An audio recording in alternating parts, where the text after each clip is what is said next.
With us now is Tom Moran, and he is calling in from the Netherlands. Welcome to the show. How are you today? Or it's evening in your time, right? Yes, I am doing very well, Donna. Thank you. Good. How was your day so far?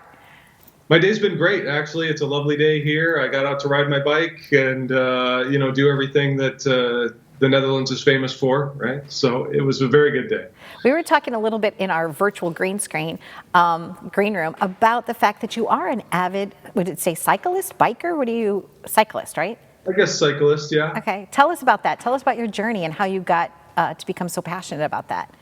Sure. Well, I started as a cyclist, as a commuter, right when I was about 18 years old. I just decided it was a cheaper and easier way to get to my job between college and trying to work my way through that. So and it just became kind of a habit for me. And then I've always done a little bike touring and things like that. And so fast forward a number of years, I took a bike trip through the Netherlands and Belgium and France, and just kind of fell in love with the place and realized this is, sort of spiritual home of biking. Every picture you see of Amsterdam is full of bikes, right?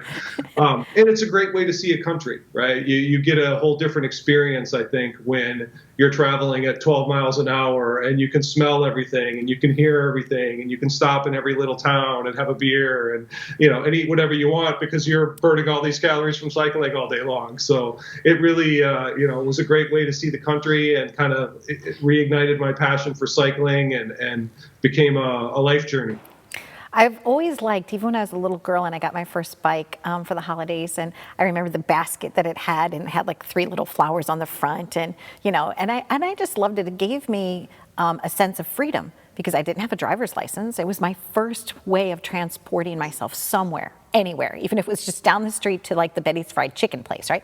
But I love that. I always love feeling the wind in my hair, and oftentimes when I'm feeling a sense of like stress or tightness in myself, I just, even imagining myself on a bicycle, I was like, oh, going to the left and we're going to the right. Yeah. So I think it's something about your mindset that allows you to kind of like be one with yourself and nature at the same time.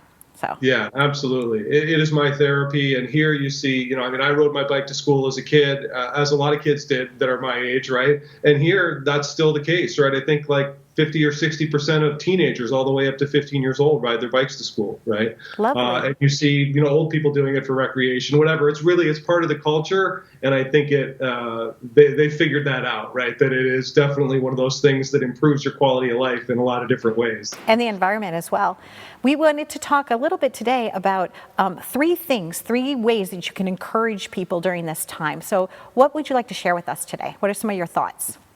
Well, sure. I guess we'll start with kind of on that travel theme, right? I'm someone who's worked in the technology industry for many years, and I spent a lot of years flying around and traveling, and and having a big carbon footprint, right? And the whole experience of COVID-19 really just kind of brought a lot of that into relief for me, right? And at the same time, my work in technology with CenturyLink and realizing that technology was an enabler for so many companies to change the way they operated.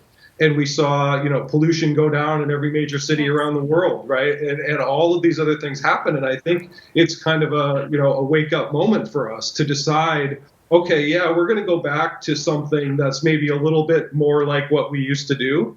But there's also great lessons to be had from this kind of crisis. And I think certainly when it comes to transport, I'm working now on what we call a sustainable mobility project, right? Which is figuring out, can we travel more effectively, not only from a carbon footprint standpoint, but also from a health and wellness standpoint, and what's in the best interest of our communities where we see congestion in major cities and that kind of stuff. So there's just sort of multiple benefits to rethinking the way we get to work and how often we go into an office and all that kind of stuff. And, technology is a great way to maybe change that carbon footprint and change the way we operate. And so I see this, despite all the challenges of COVID, as a real opportunity for people to kind of rethink that and look at things that we can do going forward that are going to enrich our lives in a number of different ways. Or even carpooling. Some people were like, oh, I don't want to ride to work with 4 people, 5 people, whatever. But I remember being a little girl, my dad doing it. My dad worked at AT&T and they carpooled. It's part of the car, and he only drove on Thursdays, So just making it more acceptable, I think, to be able to ride share and to find other ways of doing things. That's a great idea.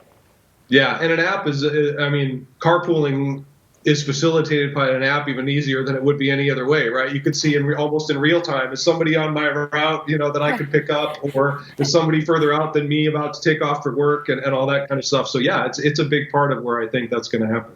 Yeah. And our team even did that today. So we have several Joes on our staff, and Joe DeFelice picked up Joe Gaccioni, and coming in together, right? So and Yeah. plus it's fun.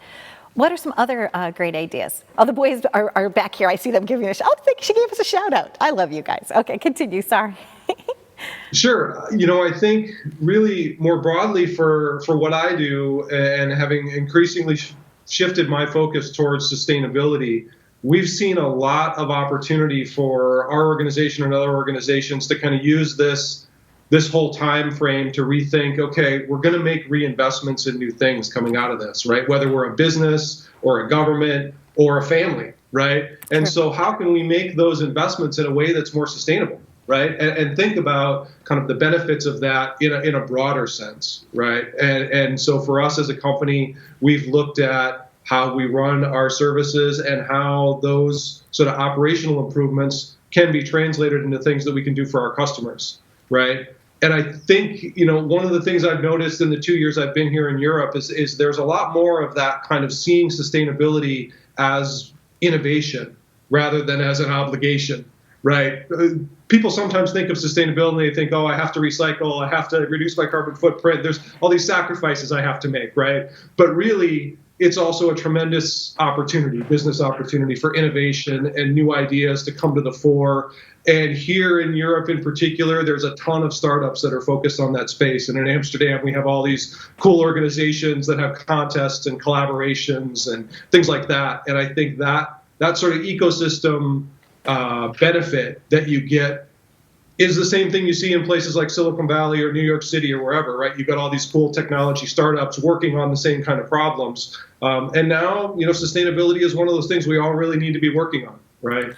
So I would say as far as opportunities go for, people who are rethinking, again, whether it's personal or professional, that using this as a time to rethink what that means to you and what kind of things you can do to make your community and your family healthier, your community healthier, your company more prosperous.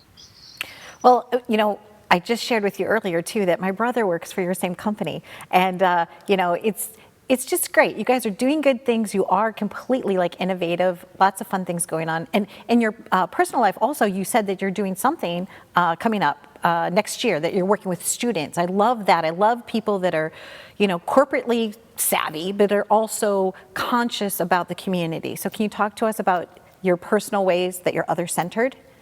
Sure. Yeah. So I have a partner who runs an organization. It's a social enterprise called the Aspire Institute here in Amsterdam. And what they do is showcase aspirational sustainability, right? So the kind of things we were just sort of talking about. But in this case, you have students who are getting into areas like sociology or urban planning or civil engineering or a number of other fields.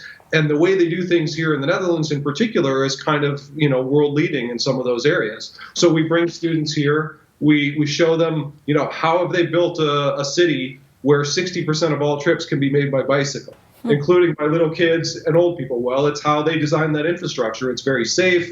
It's very secure, and that's a long-term plan. It didn't happen overnight. It took the Netherlands 20 or 30 years to do that, right? And so it's kind of a social movement type thing that has lasting benefits, obviously. And so those kind of projects, I think, can really be inspiring to students, right? Whether it's high school students, next year we're going to take some high school students to Iceland as well to see firsthand what the impact of global warming is, on the glaciers and those kind of things. And then we'll bring those same students to Amsterdam and show them some of the things that can be done to try to counteract that, right? And things hopefully they can take back into their own lives, and whether it's rediscovering the joy of cycling or, a new startup company that's going to do something transformational, right? I think that those kind of things are super important. And I feel very fortunate that I work in a company like CenturyLink where there's encouragement for us communities to be a part of something bigger than ourselves.